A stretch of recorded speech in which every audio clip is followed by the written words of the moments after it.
Hello, everyone. Welcome to Season 4 of the Ruin Hammer live show, where we talk all things One New Zealand Warriors. Thank you all for joining us. Tonight, we're going to be talking all things Magic Round, the Magic Round event, the Magic Round games, the Warriors game against the Panthers. Joining me tonight, as usual, is my good mate and co-host, Warrior Roo. Rob, how are you, mate? How's your week been? Mate, fantastic. Absolutely brilliant weekend in Magic Round, as it always is. Awesome to catch up with you, catch up with all the Warriors faithful at the Lord Alfred Hotel, at the game, on Caxton Street, everywhere. As we say, it's always a carnival of rugby league up here at Magic Round. We'll be looking at all that tonight. But other than that, a fairly busy start to the week. How are you going? How's you recovered from your trip up north? And give us an update on your dad as well. Yeah, mate, trip up north was good. It was a Mercy Dash, as you know. Kind of got up there Friday and I was out of there by Sunday. Dad's doing okay. He's still not in hospital, which is a good thing.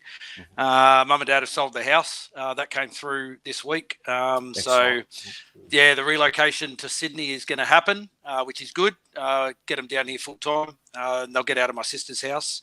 For me personally, mate, been an interesting start to the week. Had a little bit of a mishap at work on Monday. Worked through the pain Monday, Tuesday. Woke up this morning with a heavily swollen knee, and now I'm off for a couple of days and searching around to get an MRI scan done on my troublesome knee. But so if I look a little bit laid back and relaxed tonight, it's because I'm sitting in a chair and I've got my leg elevated as per doctor's orders. Did yourself a mischief, did you? Did myself a mischief, mate. Absolutely. But let's get into the show, mate. Before we do, I just invite anyone, if you haven't already done so, to like and subscribe to the YouTube channel. To show your support of the streaming content we do create. Subscribing helps build our channel and puts you in the draw to win some exclusive Ruin Hammer merch. Whenever we reach a nominated subscriber milestone, we're both wearing a couple of shirts tonight. I've got the classic Mike Doreen Warrior 25 shirt on. I'd also like to acknowledge and thank our wonderful supporters and subscribers, particularly all you guys on YouTube. And our awesome Patreon subscribers whose donations and support enables us to bring you the content that we do. Yeah, mate, I'd like to give a shout out to those wonderful Patreon supporters, as you said. And those people are Ken Mace, Domo Mack, Richard Sterling, Dennis Danzo, Malcolm Earnshaw, Jermaine Downs, Nigel Inamete, Ken Wills, Lisa Marie Bateman, Alf Tuilave, Steve, Siala Afamasanga, the Samoan metalhead. Good to see you in the chat, and we'll catch up with you a bit later on.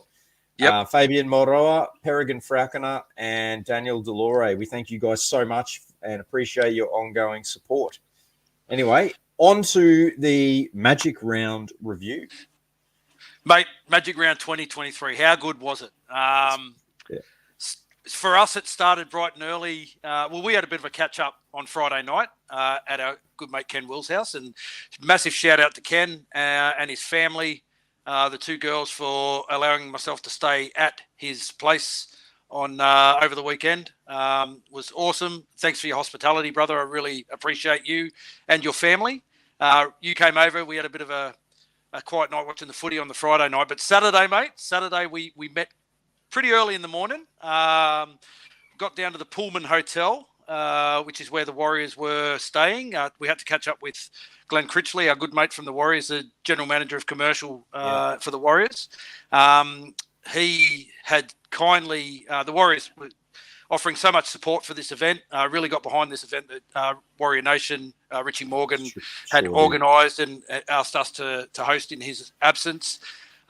Warriors came on board with some prizes and some giveaways, so we met up with Glenn. It was a good morning. We really got to discuss a lot of things with Glenn and really built on that relationship that we forged over the last couple of seasons. Spending some time with him that morning was really good.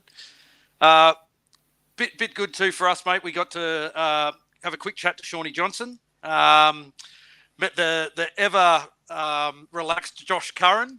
Came and had a sit down with us. Didn't he? Just came and had a chat. Yeah. Just apparently that's what he's like around the club as well. Glenn was saying he just comes in the office and sits down and goes, "Oh, what's doing, boys?" Yeah, absolutely. Good to catch up with Joshy. Saw your good mate, Ed Cozzy as well, mate. Caught up with Ed, great to which see was good. Ed. And a couple of guys we hadn't met before, Jackson Ford and Dylan Walker. Got to have a bit of a chat with them. It was an interesting chat that you had with Jackson Ford. Do you want to share what he told you that they said to him at the Dragons, mate? Yeah, absolutely. Jacko Ford came over and had a bit of a chat. Really lovely young bloke. Really sort of humble fella. And I just sort of asked how he was enjoying life in New Zealand. And he said he's absolutely loving it, loving sort of being out of the spotlight. He said he didn't have such a great time at the Dragons. And I said, oh, what's that? And he goes, the coach I had there at the time said that I wasn't a first grader. And I was like, oh, interesting, because we reckon you're a first grader, and the Warriors obviously reckon you're a first grader, and you seem to be doing pretty bloody well this year. So I said I wouldn't worry about that other bloke, because I don't know he's going to be around too much longer in terms of the coaching capacity. But it was great to chat to him. Hoping to get him on for a live chat. He's a bit shy, but I know you guys will show him plenty of love if we do get him on there. And so hopefully we can work something out and get him on for a chat, because he's a lovely young fella having a great season, breakout season at the club. So awesome to have a bit of a chat with him. Yeah, no, I was fortunate. I spent a little bit of time with Dill Walker. I had a really good chat with Dill. He's all but confirmed to come on for a chat in a couple of weeks. We're probably going to do it hopefully around the bye when he's got a little bit more time. But been chatting to him over the past couple of days about that. But yeah, lovely bloke, really down to earth, really humble boys. The thing that got me was you were wearing the Up the Waz shirt. I was wearing my Josh Curran shirt. Kenny Wills had the Sean Johnson shirt on, all available through Ruin Hammer's Redbubble store, guys. Yep. So we got a photo of Ken and yourself with Sean, and Sean was quite taken by the shirt. And then Wade Egan looked a little bit jelly when he was looking at it. We told him that we had one for him as well. Yep. you showed Jackson Ford the shirt on our Redbubble store for him, and he was a little bit embarrassed. And the classic comment of the day was from Dylan Walker when I showed him the Twins of Terror shirt we've got, and his comment was, "Oh, look at us, we look so happy." Yeah, we look so happy together. It's like a true bromance, isn't it, between those two? And he was throwing Jazz a bit of shade as well. He was as well in the chat, which was really nice to see. We also got to catch up with. We also got to catch up with Andrew Webster, who we've had on the show before. Great chat with Webby. He's keen to come on again. We were hoping to get him on during the bye round, but his wife's actually expecting a child, so he won't be available to come on. But he said, boys, whenever you want me on, I'm happy to come on for another chat. So definitely going to get Webby on.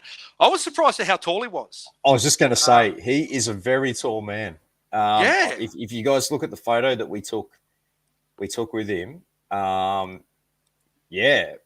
was surprised. I don't know why I thought he was not short, but shorter. And I was quite taken by that. Yeah, and also we caught up with Dallin, with Tenny Zalesniak and Chance Nickel-Kluckster as well, just briefly. Both boys very, very, like Dallin's always, but he's quite a good friend of ours now. He comes and says hello whenever he sees us, and it was a great opportunity to meet Chance and welcome him back to the club. Lovely bloke, Chance, isn't he? Oh, such a lovely guy. Predinger just thought we were short. I'm short compared to all the other guys. I'm 5'11". I'm under 6 foot, and it shows in these pictures. I was actually going through them, and I'm shorter than Ed Cozzy. I'm shorter than Sean Johnson. I'm shorter than Andrew Webster. Shorter than Jacko Ford. I'm shorter than Josh Curran. I'm about the same height as Chance. Same height as Dylan Walker. But yeah, Robbie's tall, and Ken's even taller. So it makes. I was just going to say. Ken is in a lot of those photos, so Ken makes me look short as well. Yeah. How tall are you, Ken? About 6'4", 6'5"? Yeah, I think he said he was 6. I think he said he was 6'4". Okay. So I reckon you'd be a bit taller than that. Anyway, yeah. Ken is a giant. He's a giant of a human in stature. He's a giant of a human in heart. I love Ken. Definitely. Just want to acknowledge everyone that's in the chat as well. The Wobbling Jaw Sports channel's joined us, which is the great Sam Revel. We're just going to get on to the Lord Alfred, but it was great to finally meet Sam Revel face to face at the Lord Alfred Hotel. Was absolutely brilliant. Unfortunately, for Rob and I, we're kind of on that day because we've got so much going on, and we're making sure that everything's running smoothly. It was really hard for us to spend quality one-on-one time chat to people, which is probably the only regret from the day. But let's talk about the day, mate. The venue, the Lord Alfred Hotel. They've been on board now for 3 years. The first year we did it in a collaboration with Warrior Nation. We kind of had that outdoor section where we kind of wandered around and did a couple of videos. There might have been maybe 50 people there. Last year it grew. It was probably about 100, and this year, based on the amount of tickets that we gave out for the prizes, there was at least 220 people there. And if you add in everyone that the Warriors bought as well, their staff and management, there was probably well over 250 people. What a great awesome event. turnout. Richie Morgan deserves a shout out for it, doesn't he, mate? Yep. Yeah, he sure does. Yeah, it was all his vision. And it's all part of the whole Warrior Nation mantra, get all the fans together, and that we did on probably the biggest club round of the NRL season. So yeah, it's all due to his hard work, and it's just such a shame that he couldn't be there on the day due to work commitments. But yeah, massive shout out to you, Richie. It wouldn't be possible without him. Absolutely. And I said earlier, a huge shout out to the actual One New Zealand Warriors, particularly Glenn Critchley. We've had some conversation back and forth prior to the event, and they were offering, so much support in terms of, the staff that they were going to bring, prizes that they were going to have. They even offered to put food platters on, but unfortunately, we couldn't get that organised because of the timing. They had to be in a couple of weeks before the event. So we are hoping to host another one in round 27, I think the last round is, against the Dolphins. Final round. Final round. So we're looking to host another event at the Lord Alfred around that time. And the Warriors are also looking to host an event at the Gold Coast Titans game at the stadium. So we'll keep everyone updated. But yeah, mate, the Warriors, absolutely sensational. We got to meet a lot of their back-of-house staff. And we did get to meet the boys that do the Take podcast for the One New Zealand Warriors, Jackson and Surly. It was good to meet them, wasn't it, mate? Yeah, no, it's good to meet them in person. I mean, we all see a lot of their stuff on YouTube and everything. They were both great fellas, and they kind of just set up at the back of the function there and just went about their business. And they did, as you guys would have seen on the YouTube channel, did interviews with Coops and Tanko, Tukes and Campo, which is up on the One Take One NZ Warriors YouTube channel as well. So check that out. Thanks Tukes for the shout out as well in his chat as well. Absolutely, yeah. Great fellas, and yeah, great to have so many staff there, and they were just mingling with everyone else, and they're also very personable as well. Again, fantastic to have them on board and supporting the event. Yeah, absolutely. Cam George and Mark Robinson as well, always supporting everything that we do, and we always really do. Yeah, we really do appreciate the support we get from the Warriors. Speaking of support, our legends, mate, how fucking good were they? Oh, mate. Legends by name, legends by nature, legends by reputation. I mean, they're just such men of the people. Yes. We knew that about Tukes. He's a really close mate of ours. And every time we ask him every year, it's like, we'll be there, boys. We'll be there with bells on top. Wouldn't miss it. Campo just goes around like Campo. Everyone forgets Campo only played like a relatively small portion of his career at the club, but he's just so loved. And he's just such a legend at the Warriors. And I think everyone kind of just associates him with the Warriors now because of all the work he did on the field. Now he continues to do with the club as an ambassador. And like, he's a man of the people, even though he's a little bit hard to hear when he doesn't have a microphone. And we're going to get to that. And mate, Doc, Jason Deeth, what a legend.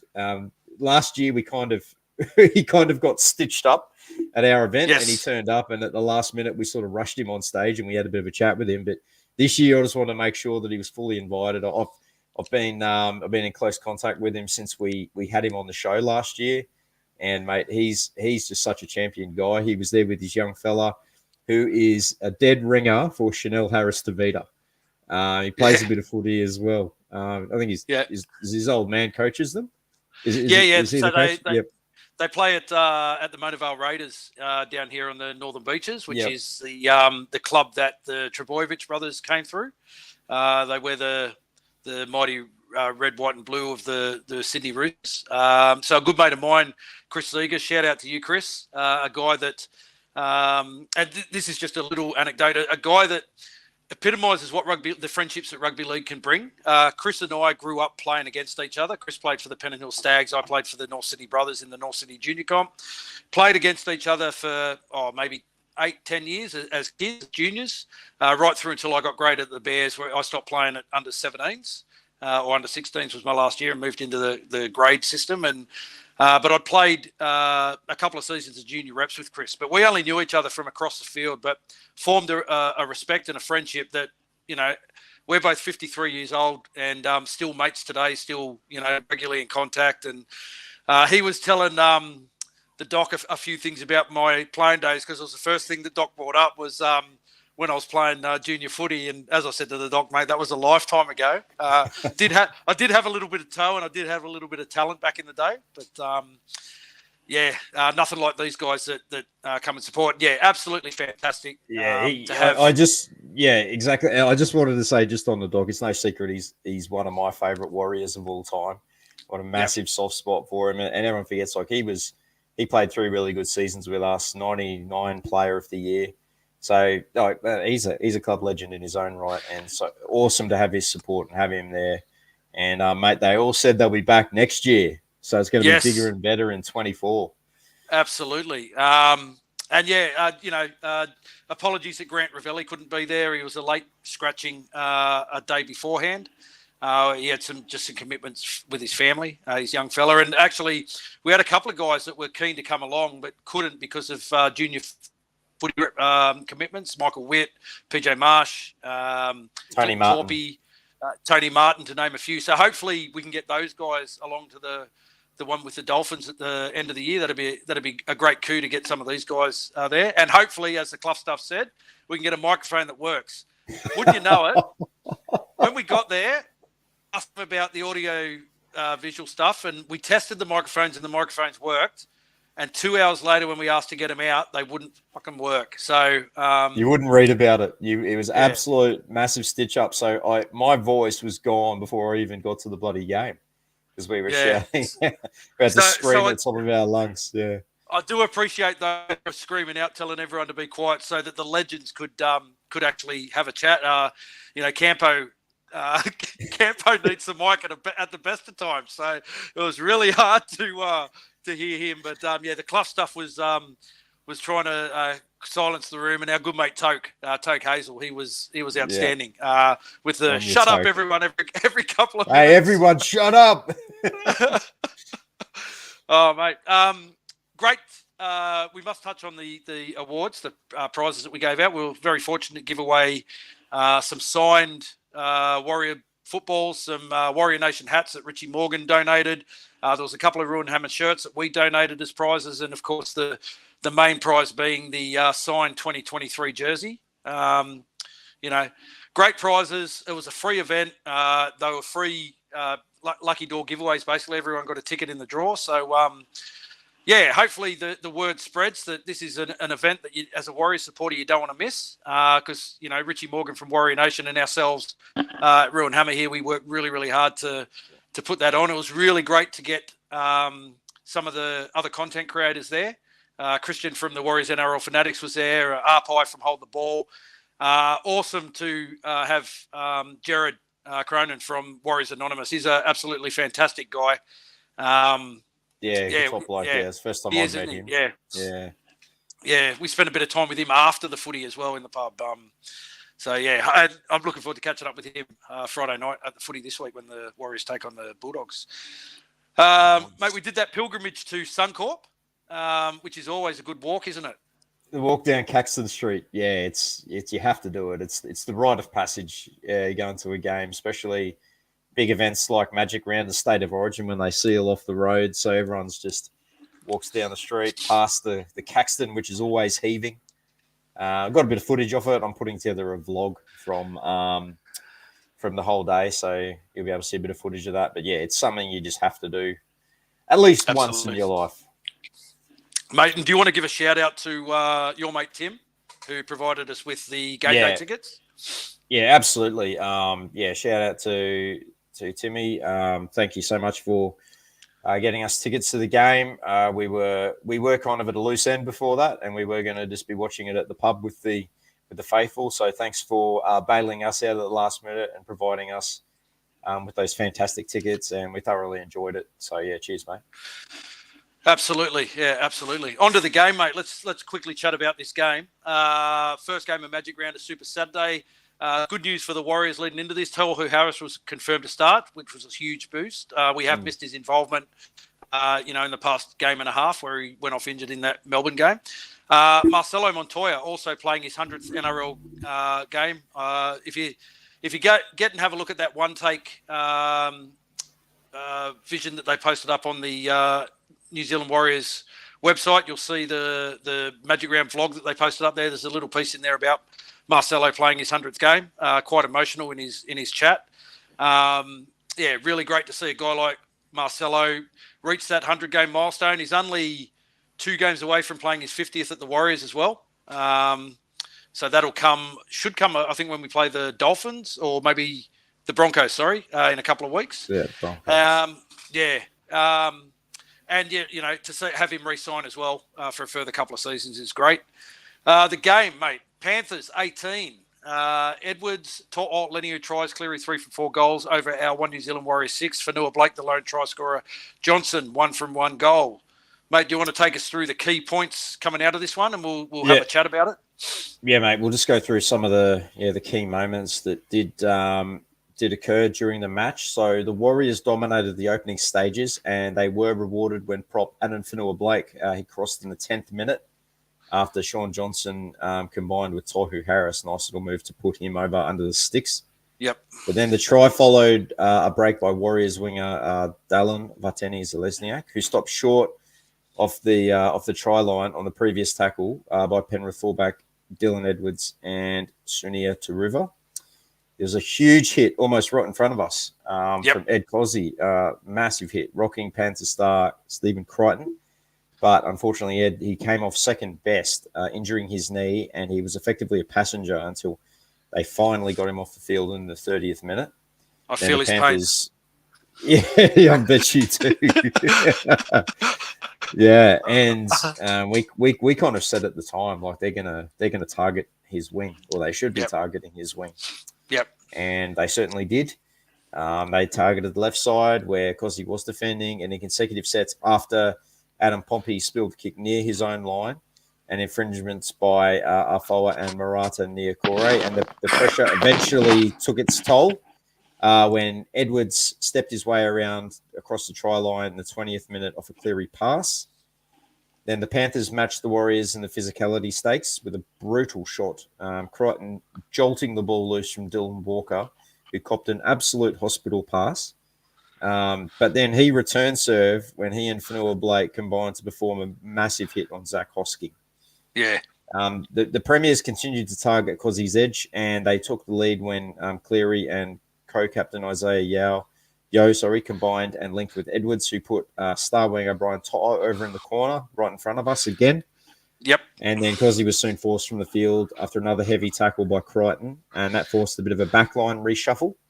But the visitors refused to let up, and it took another try-saving tackle by Taruva to stop a runaway Wade Egan from scoring.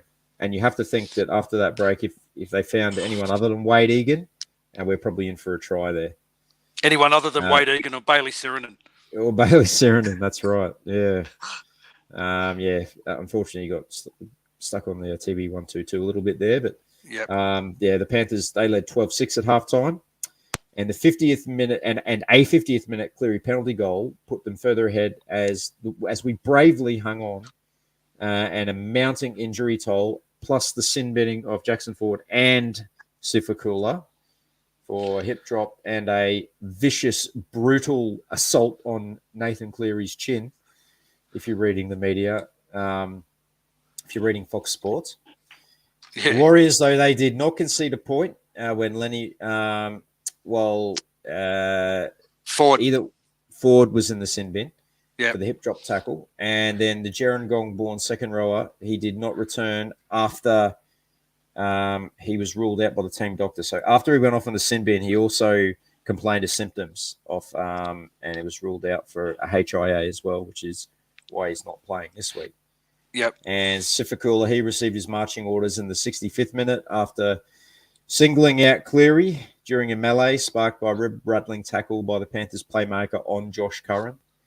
Watane Zelezniak reluctantly left the field after being ordered to undergo a HIA by the independent doctor. And then Bunty came back onto the field late in the match. So down to 12 men and with just one player on the bench, we were unable to hold Penrith out. And Spencer Leniu sealed the win when he crashed over 5 minutes before full time. Mate, a lot to discuss about this one. Firstly, what are your thoughts on this match? I thought we battled on bravely. There's one thing you can't fault the Warriors in 2023, and that is their effort. They always play through to the 80th minute, regardless of what they're going through.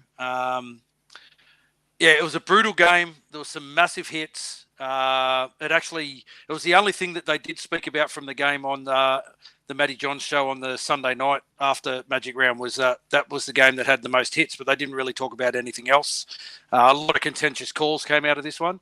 The injury to Cozzy and then DWZ when he went off for his, I saw a major reshuffle in the back line. It's hard enough when you lose one winger. As much as it used to be, it's where the weakest guy was put and you just throw, or the fastest guy was put out on the wing. It's now such a specialist position with the work that the wingers have to do to get the set started. They're almost the size of front rowers with the speed of centres these days, and the aerial of fullbacks. It's like a really specialist position. And with Cozzy and DWZ going off, there was a major reshuffle in the back line. Luckily, we had a guy like Montoya that could shift to one wing. And then we had a guy like Murata Nuakore who plays edge back row, but shifting to the centres. And, he played a lot of centres at the Parramatta Eel and even played centres for the Kiwis in the World Cup just gone last season. So we've got a lot of versatility in our team where we can shift those players into other positions when we do have injuries or, players are forced off the field.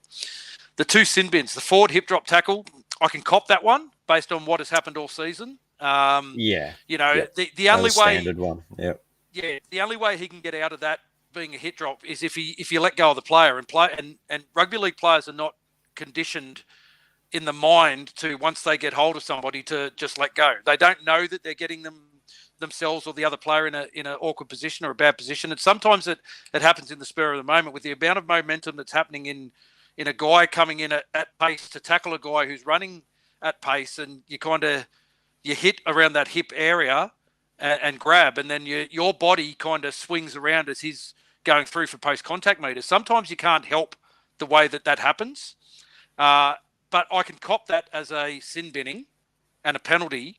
However, how does Isaiah get penalised or placed on report when he does the exact same thing to Sifakula? In the same game, it wasn't reported. It wasn't pulled back. It wasn't even in the match review committee. They didn't say anything about it. He didn't get. We didn't get a penalty, and there was no sin binning. So these are the things that have caused Jason Paris to arc up after the game, and we'll talk about that in a minute. But it's the inconsistencies in these decisions that are happening during the game. Then you've got Sifakula who gets 10 minutes for that little push on Nathan Cleary after Nathan Cleary, attacked in on Josh Curran. Mate, that was fucking soft.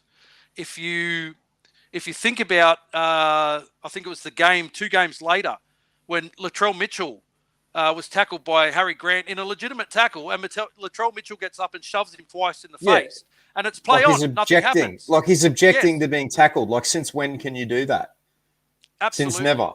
But it's all right when Latrell does it for some reason. But when a guy like Sifakula gives Cleary a little love tap on the chin, he's gone. Absolutely. I think we did really, really well in that game where, we played 20 minutes down and we conceded one try. A penalty goal in the first 10 minutes and then one try right at the end of the second 10 minutes when Sifikula was off, and you even said that, I can see what's going to happen here. They're going to score with, a couple of 30 seconds left with of Sifikula in the sin bin, and that's kind of almost what happened. Just the weight of possession that the Panthers had in that game.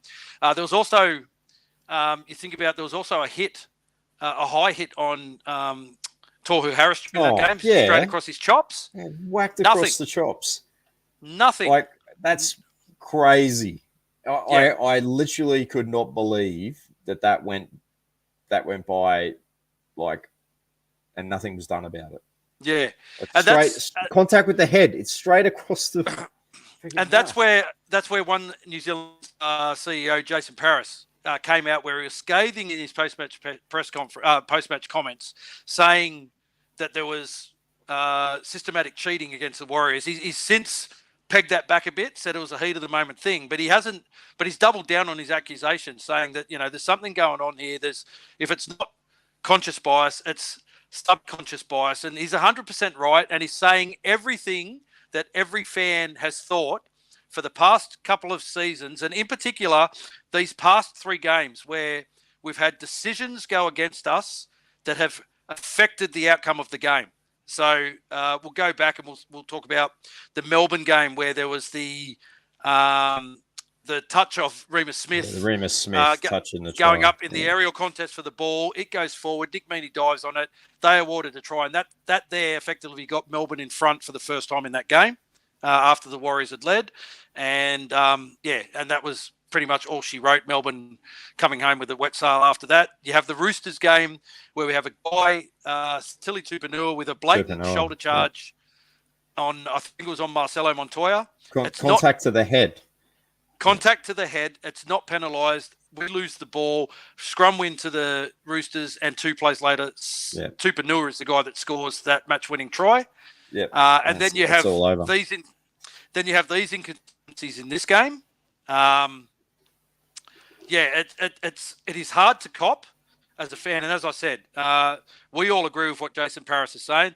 The Warriors won't publicly come out and support what he's saying because they can't. They're not going to. They're doing the diplomatic thing. Webster's been very diplomatic. Tohu's been diplomatic. Tohu said a few things in the past 2 days where he said, we can't control those 50-50 decisions. What we can control is the moments after that. And I get all that. To them. Yeah, I get all that. But sometimes it's those 50-50 decisions that change the momentum or the outcome of a game. Graham Annesley with the usual soundbite in his thing. Interesting that he used the words "no conscious bias" when talking about the referees. Yes. What did you make of all that, mate? The Paris comments and then the Graham Annesley's responses. Good old Graham Annesley and his Monday morning apologies. Well, this one wasn't really a Monday morning apology, but the fact that he actually said there is no conscious bias against the Warriors, which infers that there is a subconscious bias. Yeah, and it's one of those things where I think we go back to last year. Remember Toddy Payton at the start of last year in a press conference says that the lower ranked sides or the low profile sides, as we're often referred to as almost by the NRL, low profile teams, like the Warriors and the Titans and the Cowboys back then, before they went on that run last year, don't cop the 50. That they lose out on all the 50-50 calls. They do not get the rub of the green. And he was basically inferring that there is a subconscious bias. It's like, okay, we've got, say, Melbourne up against the Warriors, and like, well, Melbourne should be winning this game. Melbourne are a more disciplined side than the Warriors. Warriors are, a bit undisciplined, give away set restarts, or they do this and that. And it's like, oh, this. So that's when you start thinking about like a subconscious bias, like unconscious bias, whatever you want to call it. It's like, hang on, this team should be beating that team, so therefore, that's probably a penalty, or therefore, oh no, that's probably just play on. And that's how a lot of things get let go, or not ruled on, and like we've seen it like so many times, like. The worst one I can remember, though, was a game back in 2019 against Parramatta at the, what was it called, Combank Stadium or whatever the the Bank West Stadium, I think it was called back then, where remember the Roger forward pass right at the end that should have won us the game. That was littered with rotten calls, and we got a full apology on Monday morning from Graham Mannersley, of course. But like they just everything just went Parramatta's way that day. And it seems that like when we, especially in the last 3 weeks, where we've come up against 3 of the best sides in the competition, and it's almost like, well, these are the Warriors. They shouldn't be beating them. So, then you start looking at the 50-50 calls, and they probably don't go our way. I remember 2018, we went through a similar thing. I think it was a game against Cronulla where it was contentious calls that cost us that one.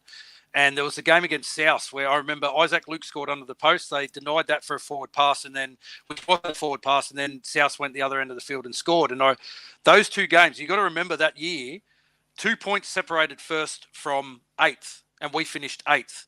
So one of those wins puts us probably top 4. Both of those wins gives us the minor premiership in that 2018 season. Yeah, it wasn't to be. We bow out in the semis against the Panthers. But coming back to this season.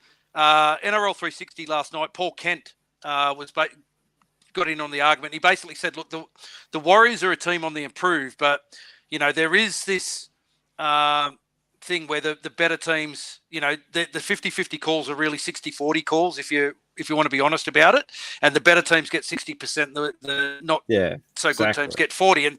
And you've got to earn your right to get those 50-50 calls is what he's saying. Well, I understand that to a point, but shouldn't it just be fair? Like, shouldn't it just be fair 50-50? You would think so. You would think so, or you would assume so. And he did say that the Warriors are working really hard to get to be one of those teams, and they've surprised and worked hard and done a lot of things under Webster this year. And again, it's just all really good sound bites.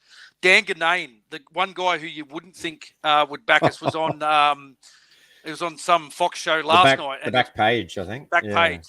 And what he said was a number of things. He said, the Warriors feel hard done by, and particularly the Warriors fans, and everyone in the comment section will agree with me 100% on this.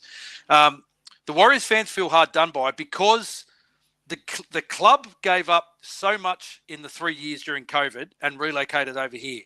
They relocated over here knowing full well that they weren't going to be competitive. We had a lot of mercenaries come in and leave in those 3 seasons, guys that were just after a paycheck or, just to play footy. We had some loan players come in, guys that weren't invested in the Warriors jersey, who always had their eye on the door for when the Warriors were going back to New Zealand, a la Matt Lodge, a la Reece Walsh. The Warriors did so because if the Warriors didn't keep the comp alive, and people are saying, how'd they keep the comp alive? Well, they enabled there to be 8 games every week. And if there wasn't 8 games every week, the NRL would have been in breach of their contract. Exactly right. So the Warriors staying in the comp enabled the comp to continue for 3 years.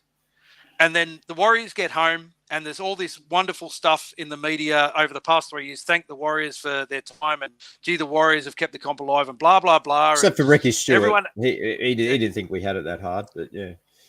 Everyone advocating for the Warriors to get a full season of home games in New Zealand to thank their fans and thank the club. And then the draw comes out, and we get the standard 12 home games, but 2 of them aren't even at Mount Smart Stadium.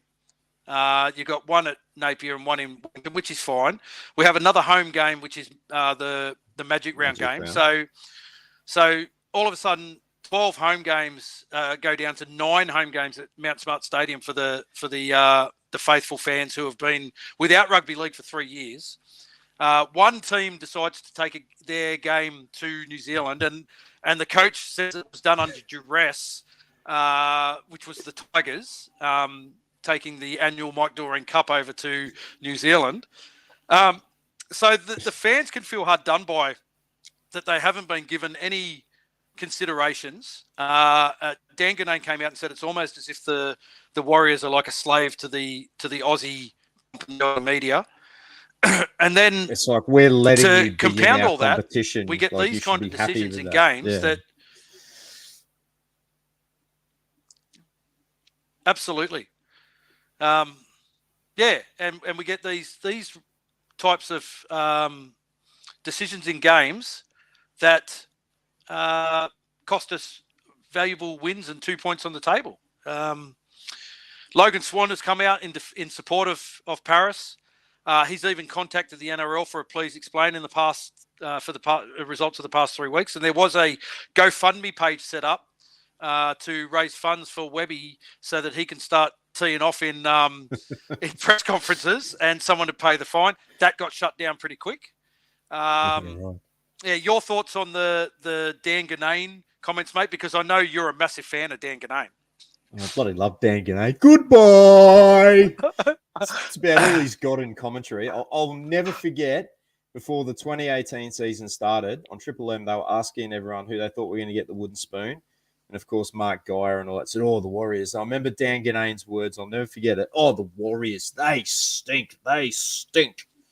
I'll never forget that. And then we went on to make the finals, and Josh Gage, a good mate, did a little video celebrating that, and a few other people who commented that we were going to finish with a spoon in 2018. Anyway, that aside, I think that's absolutely right. Like, it's all been lip service from everyone. Like, the Warriors should be rewarded for their sacrifices, or the Warriors should get a few extra home games. But then when push comes to shove, no one wants to do it. The only team that did was the Tigers, and as we since found out, they didn't want to do it.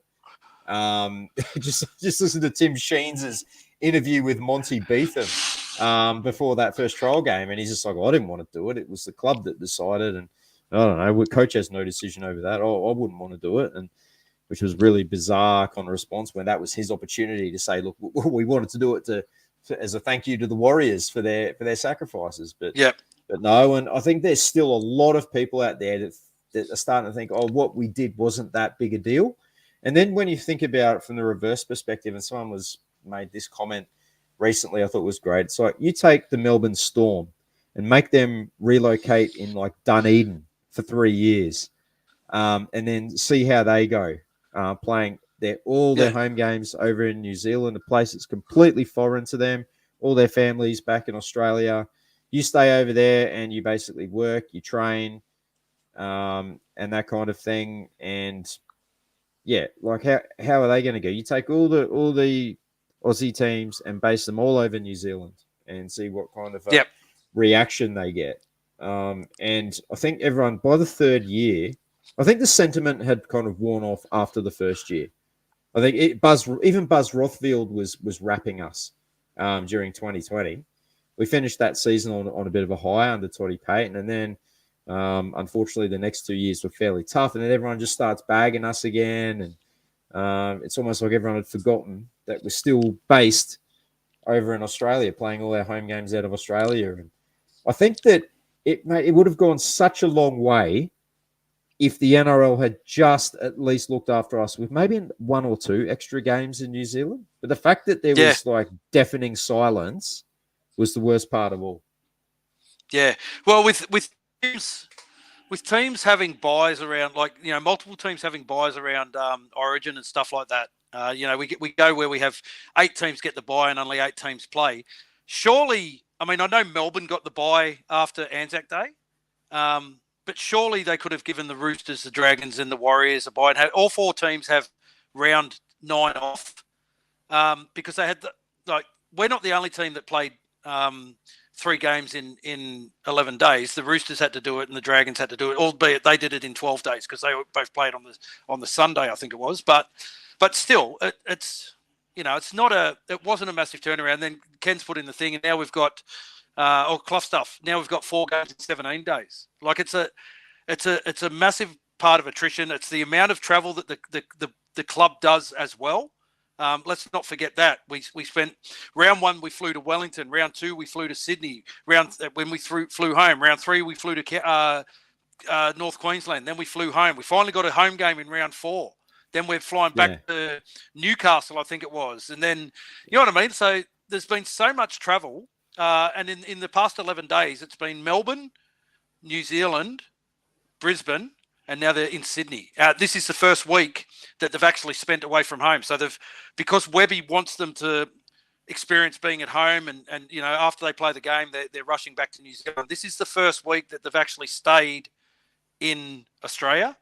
They've based themselves on the Gold Coast till tomorrow. They do a captain's run tomorrow and then head down to Sydney for Friday's game before they fly out either Friday night or Saturday morning to head home to New Zealand for a much-deserved bye following this game. Can't come quickly enough.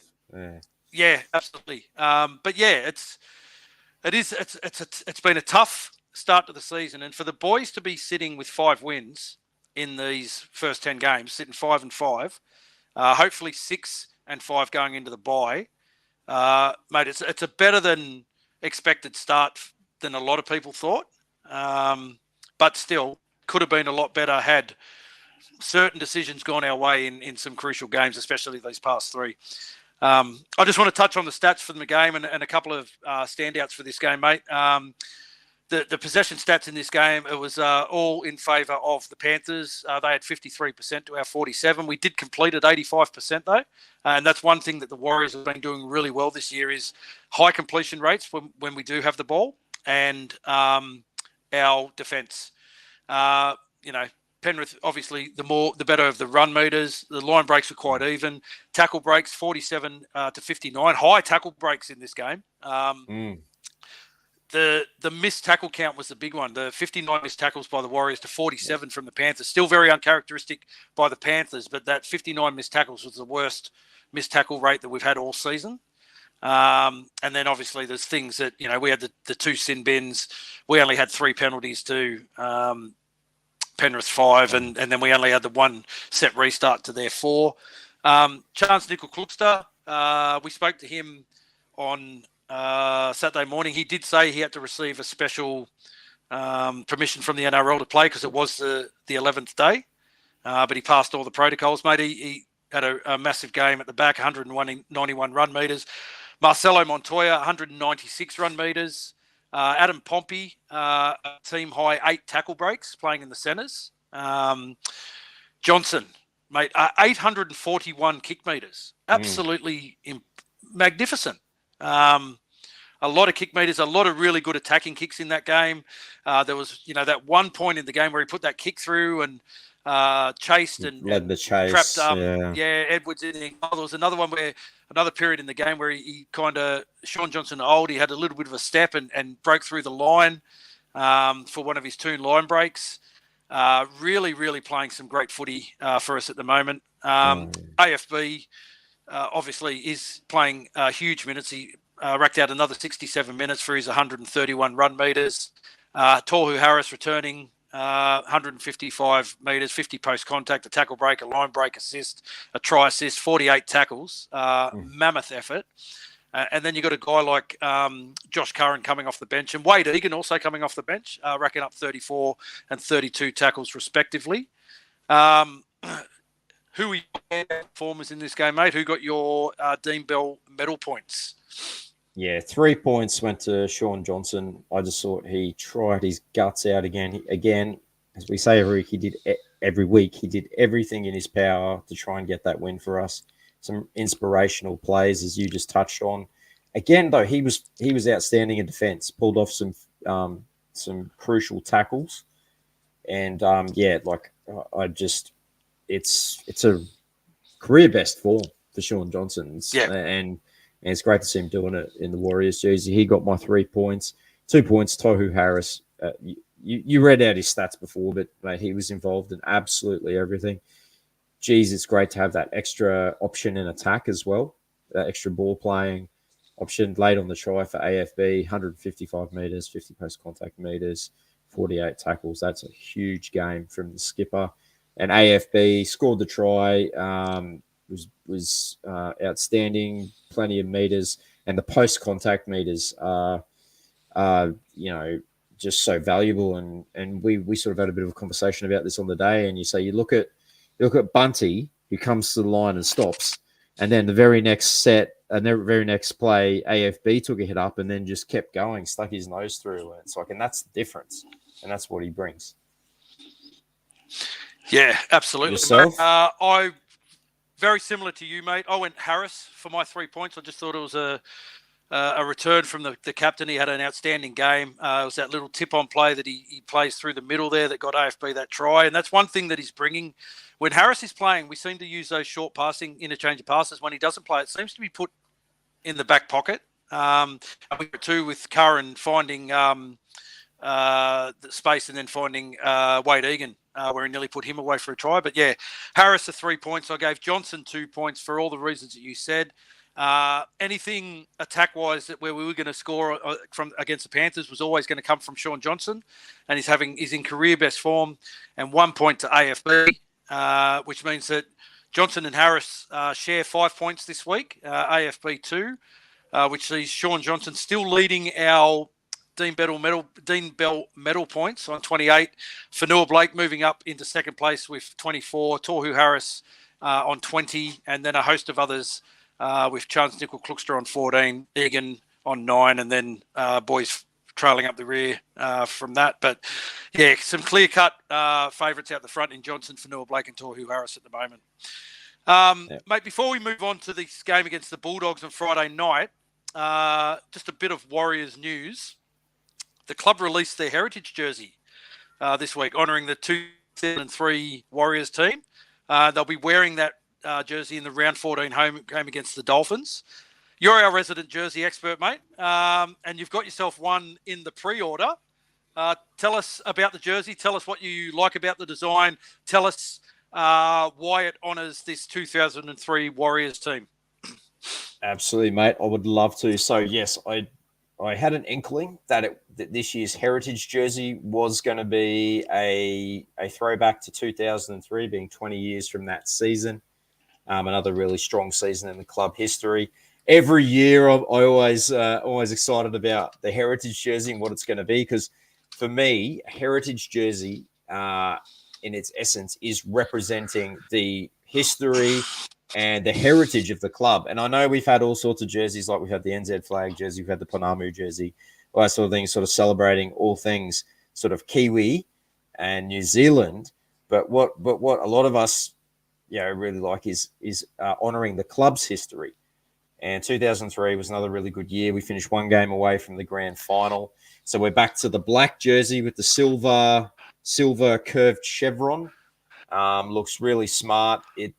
That 2003 season, in my opinion, we played some of the best footy that we have ever played in our history. And we had that lethal left edge of Falmoina, Clinton Torpey, and Francis Melly. And I always go back to the finals game against the Bulldogs in 2003, where we wore that jersey, the black jersey, and we absolutely tore them apart. And in my opinion, that is the best that the Warriors have ever played in our history that night. We were just like, Francis Melly had spiders all over him. Torpey was on fire. Falmoina throwing balls around the corner. Everyone just doing their job. And it was great to see legends like Monty and Arwen modelling the jersey, because they played in that jersey back in 2003, which to me doesn't seem that long ago. Which is funny, but I mean, it's already been 20 years. So it's great to see, the club honouring the club's heritage and giving a shout out basically to a successful season and honouring some of the legends of the past that have worn that jersey. Everything is really well done by the club, everything it should be. And if you were wanting to get your hands on one, unfortunately, you're going to have to go to a different store. It's all sold out on the Warriors online store.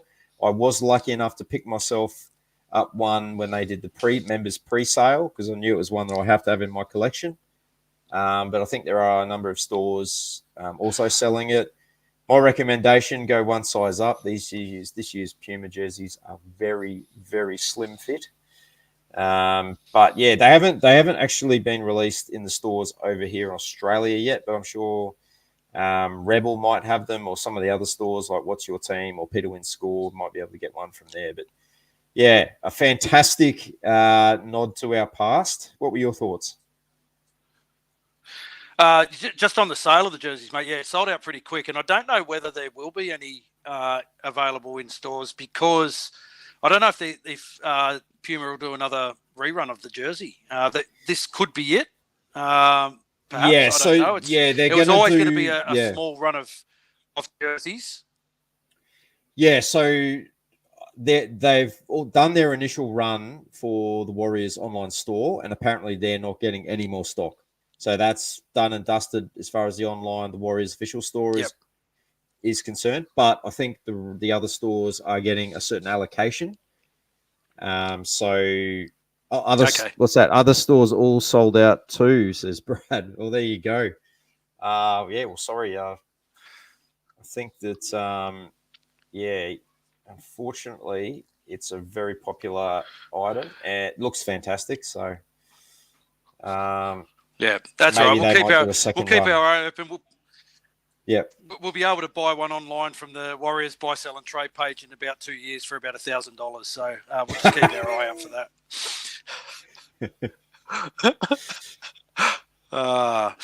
Mate, I like the jersey. As you said, it stirs up a lot of memories from that 2003 season, which was, one of the successful seasons that we had in those early 2000s following our 2002 grand final. Great looking jersey. Sorry I couldn't get my hands on one, but I'm sure once you get yours, you'll let me touch it, look at it, all that kind of stuff. It's if I'm lucky. Mate, let's have a look at the team that's been named for round 11 Friday night against the Bulldogs here at Accor Stadium in Sydney. Do you want to go through that team list, mate, and we'll have a chat? Yeah, let's do it. So Chance at fullback, Dallin and Marcelo Montoya on the wings. Welcome back Rocco Berry in the centres alongside Adam Pompey. Ronnie Volkman and Sean Johnson in the halves. Fanua Blake, Egan and Bunty Arfola in the front row. Josh Curran moves back to the starting side alongside Murata Niokore in the second row. Tohu Harris at lock. On the bench, Freddie Lussick, Dylan Walker back there for his impact role. Dimitri Sifakula, Tom Ale in the extended bench. Bailey Sirenen, Tain Tawapiki. That's Ali Leatua. Apologies if I got that wrong. Viliami Vailea and Kalani Going. A few extra guys from the New South Wales Cup squad named on the bench due to our injury crisis or mounting injury toll. But, I like the fact that they've put Ronnie Volkman. They've given him another chance back in the side. I think this is the perfect match for him to do that. Less big fellas running at him with no kick-out in that team. So I'm looking forward to seeing how he's going because he's been killing it in New South Wales Cup. He's got a ton of try assists. He looks almost too good for that level. So really excited to see what he can do, take a little bit of pressure off Johnson with the kicking. Rocco Berry is an interesting one, and interesting that he got the nod over Vili Vailea, who apparently has not been setting the world on fire in New South Wales Cup. Rocco came back last week and scored a double and had a very strong game defensively as well. So that's probably the reason why Webby has given him an opportunity this week. Other than that, a bit of a shuffle in the forward pack. And, it's good to see Dylan Walker back to his impact role off the bench and to add that extra punch when he comes on. Your thoughts on the team, mate? Mate. Like you said, Ronnie Volkman getting an opportunity. He really needs to step up and take the pressure off Sean Johnson with his kicking game in this one. The last time he was brought into first grade, that was the reason he was brought in, and he only had 30 kick meters in that game, and he was benched early in that second half, I think around the 55th or 60th minute in his only appearance this season. So hopefully he's learned from that, because Luke Metcalf has been named at halfback in the New South Wales Cup this week, coming back from injury, and he'll be putting a lot of pressure on Ronnie Volkman in that position to earn his way into the first grade squad. And, Metcalf will be looking to get his opportunity to play in that top squad. Volkman needs to take some pressure off SJ. SJ, with that 841 kick meters last week, I hope he doesn't have that many this week. We need reduced kick meters, and we'd like it to be ball in hand and try scoring rather than kick meters. As you said, Rocco Berry, an interesting selection. He really needs to prove himself that he is above Vili Vailea in the pecking order, because Berry had some opportunities last season and he failed to grab hold of them, and he fell out of favour really, really quickly. He had a lot of raps on him during that 2021 season, and he just really failed to set the world on fire. He's a big-bodied centre. He's got a great set of skills on him, but just really lacks some confidence in the top grade. Hopefully he's learnt from his time in reserve grade. As you said, he scored 2 tries coming back against the Bears on the weekend. So, yeah, hoping that he has a massive impact. For me, Ed Cossey's a massive loss. He's had a solid start to the season. He's been great with ball in hand. He's been setting our sets off really, really well. Defensively, he's had no missed tackles in the past couple of weeks. Marcelo Montoya shifting to that wing position. You know what you're going to get. He's going to do that job ably, if not better than Ed. We really lose nothing there. But what we, in terms of intensity and performance, what we have to be aware of now is that moving Marcelo Montoya out of the centres and putting a guy like Rocco Berry in there, are we going to lose something in that set position? Only time will tell. Coming up against some inexperienced centres, or not inexperienced centres, but young centres at the Bulldogs in Averillo and Alamotti. Averillo with a ton of speed. Alamotti looks like he's running on two TB 122s at times. That would be the side that I'd be focusing my attention to in attack. Putting him under pressure. He's only into his 11th first grade game or whatever it is that he's playing. Forward meters are going to come from Adam Fanor-Blake, of course, but Bunty's numbers have been growing over the past few weeks, and together with Tom Arley, they're giving AFB the support he needs in that go forward department. So hoping that continues. And as you said, Dylan Walker moving back to the bench, I think is his best position within this squad.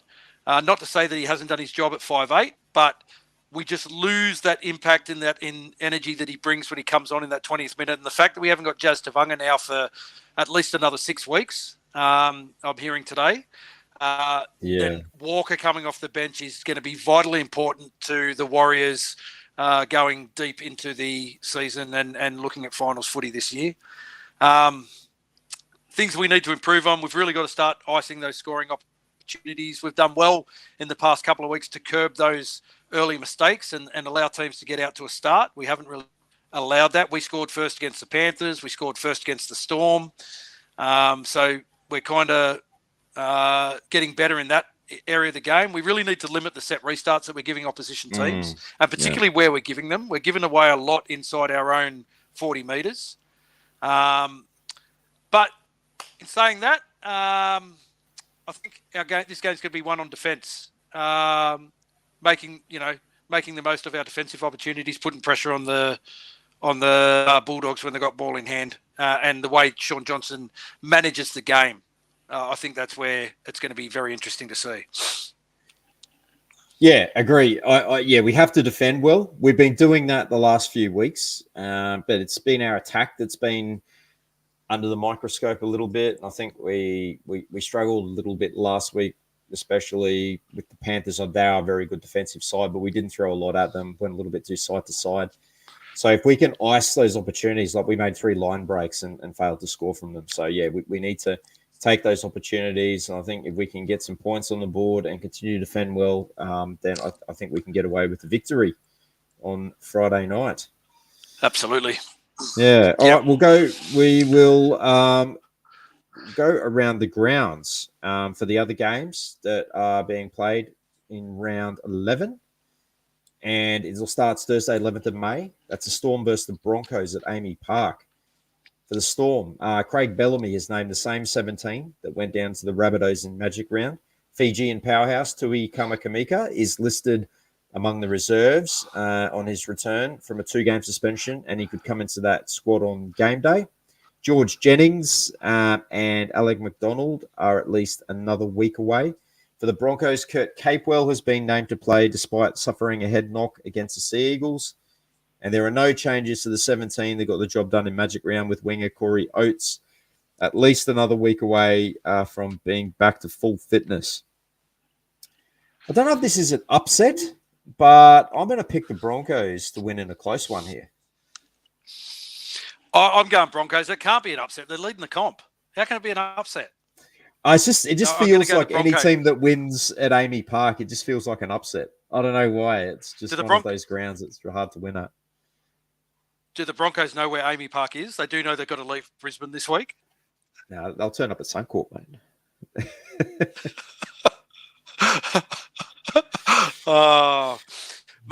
Friday night footy kicks off with the Bulldogs against the Warriors at Accor Stadium. Josh Adokar returns for the Bulldogs.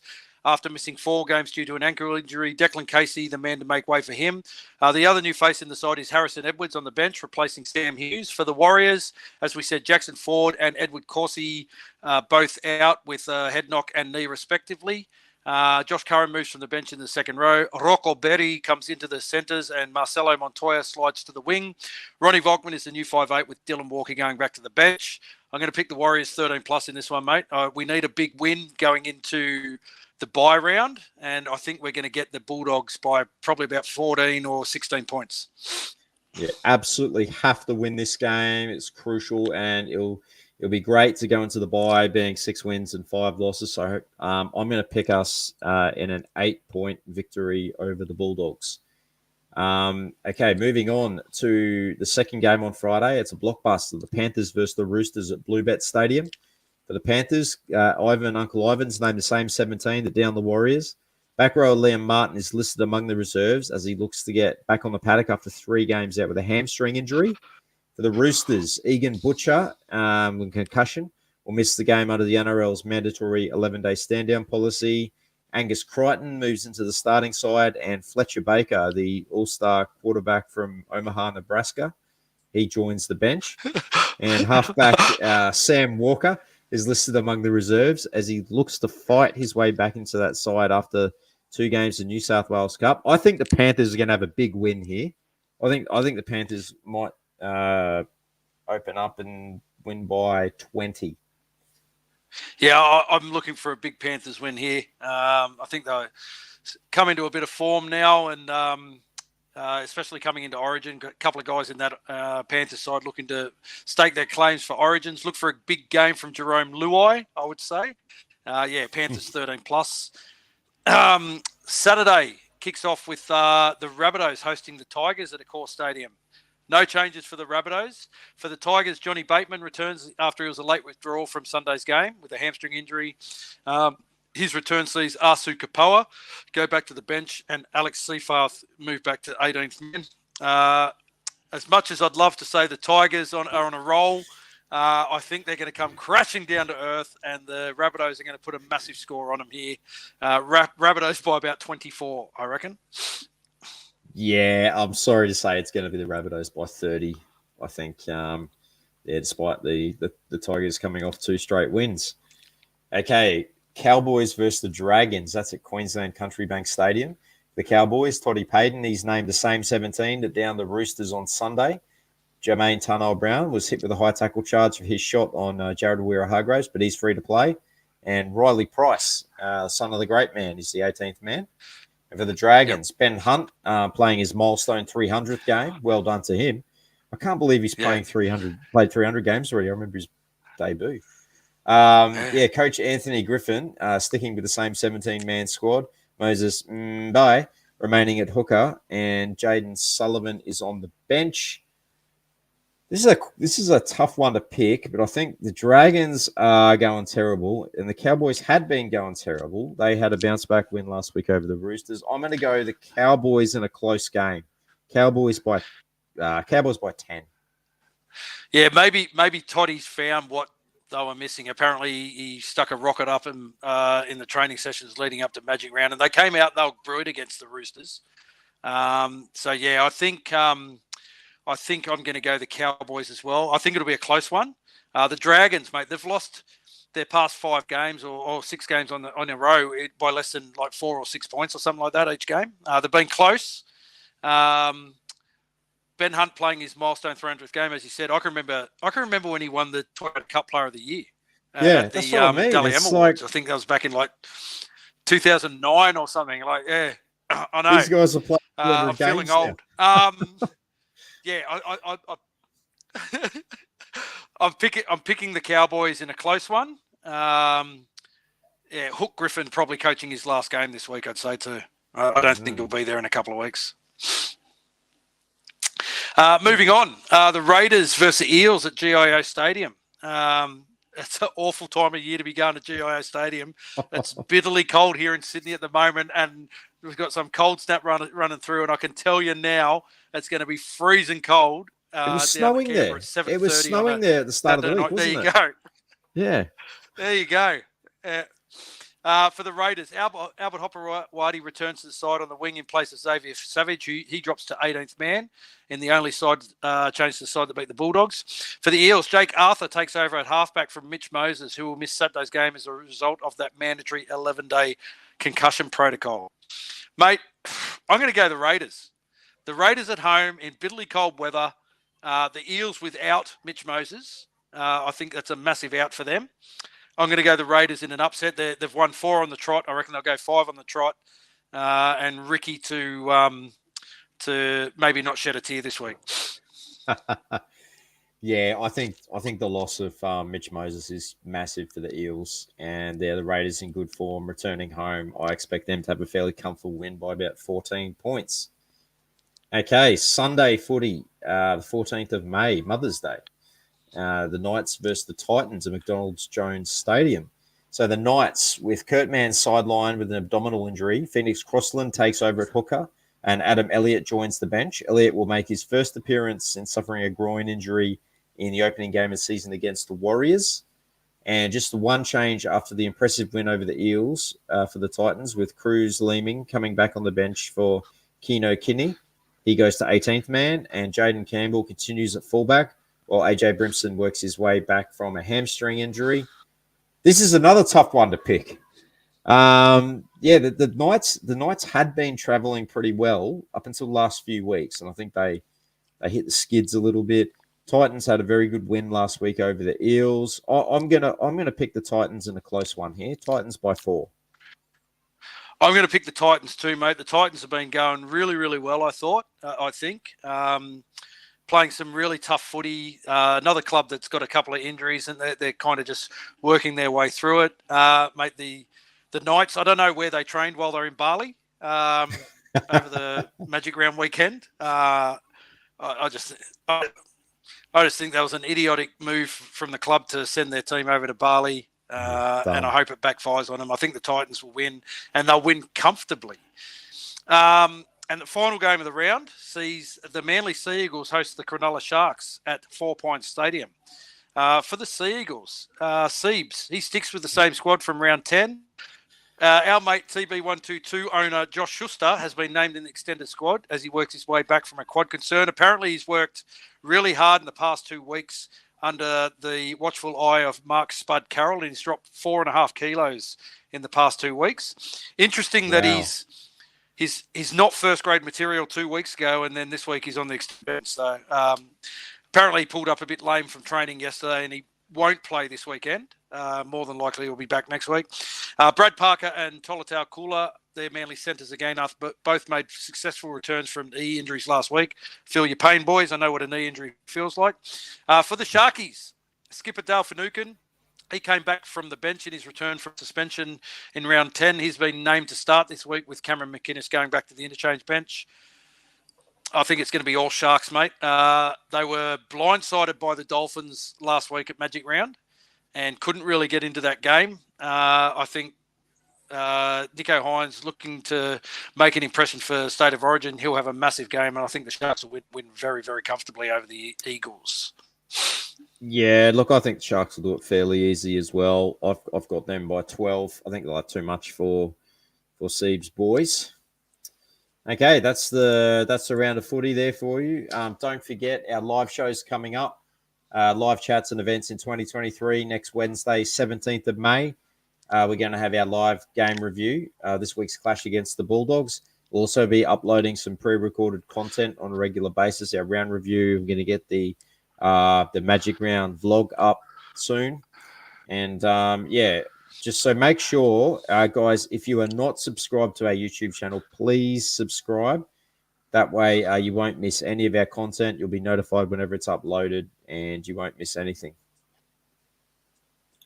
Absolutely. And just keep your eye out, too, for any announcements of our head-to-head series returning. We have got Dylan Walker coming up in a couple of weeks. That has been... The chat's been confirmed, the date not confirmed. So once we get a confirmation from Dill, we'll get him on the show. Before we wrap it up, just want to again acknowledge and thank our wonderful supporters, especially our Patreon supporters, for the continued support. If you want to show your appreciation and support, You can head to our Patreon page to subscribe to our bronze tier general support level or our silver or gold tiers, which also include supporter merchandise as well as other benefits. The link is across the bottom of the screen now and will be in the description. Yeah, that's right. And another way that you can show your support is to head to our Redbubble store. The link is also on the screen. You can pick up some unique merchandise. We're both sporting some of it tonight. We have shirts honoring past and present legends of our club, as well as some great novelty prints reliving some memorable matches and all things Warriors. You get the Up the Waz shirt we've got there that I was wearing in Magic Round. You can get yourself one of those. It's been our best-selling shirt so far. And there's plenty of designs on there. And is any design that you do want? Someone did contact me and ask for a Fetu Taiwa shirt.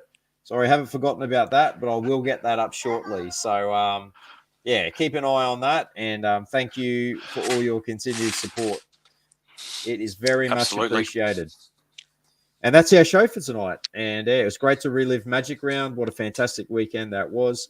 Great to see so many of you guys there as well. And yeah, once again, thank you guys, all you guys that were in the chat. Thanks for joining the conversation and for your constant support of what we do here at Ruin Hammer. Yeah, it's greatly appreciated. Absolutely. Don't forget, if anyone's heading to the game this Friday night, it's a 6 o'clock kickoff at Accor Stadium. There is a fan meetup prior to the game at the Locker Room Hotel, which is directly opposite the venue, the Accor Stadium venue. Getting there, I suppose, I think about 4:30, organised by the great man himself, Richie Morgan from Warrior Nation. So get there, have a light refreshment and some friendly banter with some Warrior supporters before we head across the road to the game. And yeah, before we go, I just want to massive shout out to all the mums out there. Happy Mother's Day for this Sunday. Hope you all get spoilt rotten by your husbands, partners, and children. Yeah, hope it's a wonderful day. Everyone stay safe, and we'll catch up with you next week. Thank you so much, guys. You take care and go the Warriors. Go the Waz.